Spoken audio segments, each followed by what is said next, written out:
प्रेरणादायक कहानी में आपका स्वागत है। चैनल को लाइक एंड सब्सक्राइब जरूर करें। आज की कहानी आखिरी प्रयास। एक समय की बात है, एक राज्य में एक प्रतापी राजा राज करता था। एक दिन उसके दरबार में एक विदेशी आगंतुक आया और उसने राजा को एक सुंदर पत्थर उपहार में दिया। राजा वह पत्थर देख बहुत प्रसन्न हुआ। उसने उस पत्थर से भगवान विष्णु की प्रतिमा का निर्माण कर उसे राज्य के मंदिर में स्थापित करने का निर्णय लिया और प्रतिमा निर्माण का कार्य राज्य के महामंत्री को सौंप दिया। महामंत्री गांव के सर्वश्रेष्ठ मूर्तिकार के पास गया और उससे वह पत्थर देते हुए बोला, महाराज, मंदिर में भगवान विष्णु की प्रतिमा स्थापित करना चाहते हैं। 7 दिवस के भीतर इस पत्थर से भगवान विष्णु की प्रतिमा तैयार कर राजमहल पहुंचा देना। इसके लिए तुम्हें 50 स्वर्ण मुद्राएं दी जाएंगी। 50 स्वर्ण मुद्राओं की बात सुनकर मूर्तिकार खुश हो गया और महामंत्री के जाने के उपरांत प्रतिमा का निर्माण कार्य प्रारंभ करने के उद्देश्य से अपने औजार निकाल लिए।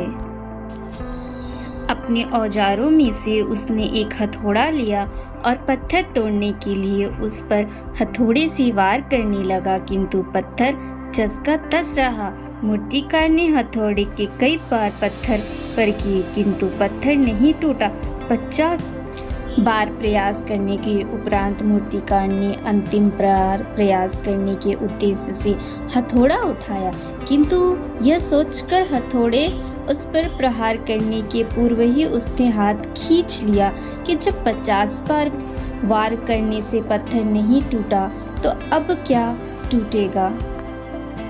वह पत्थर लेकर वापस महामंत्री के पास गया और उसे वह वापस कर दिया कि इस पत्थर को तोड़ना नामुमकिन है, इसीलिए इससे भगवान विष्णु की प्रतिमा नहीं बन सकती।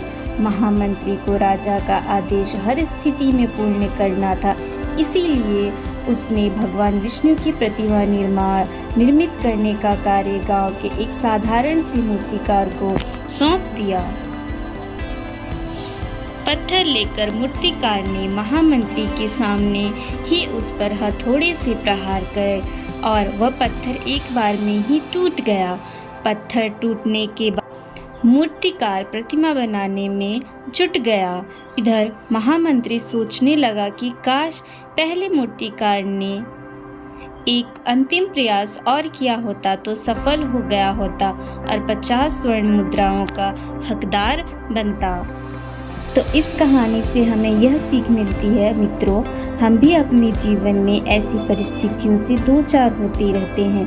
कई बार किसी कार्य को करने के पूर्व या किसी समस्या के सामने आने पर उसका निराकरण करने के पूर्व ही हमारा आत्मविश्वास डगमगा जाता है और हम प्रयास किए बिना ही हार मान लेते हैं। कई बार हम 1-2 प्रयास में असफलता मिलने पर आगे प्रयास करना छोड़ देते हैं, जबकि हो सकता है कि कुछ प्रयास और करने पर कार्य पूर्ण हो जाता और समस्या का समाधान हो जाता।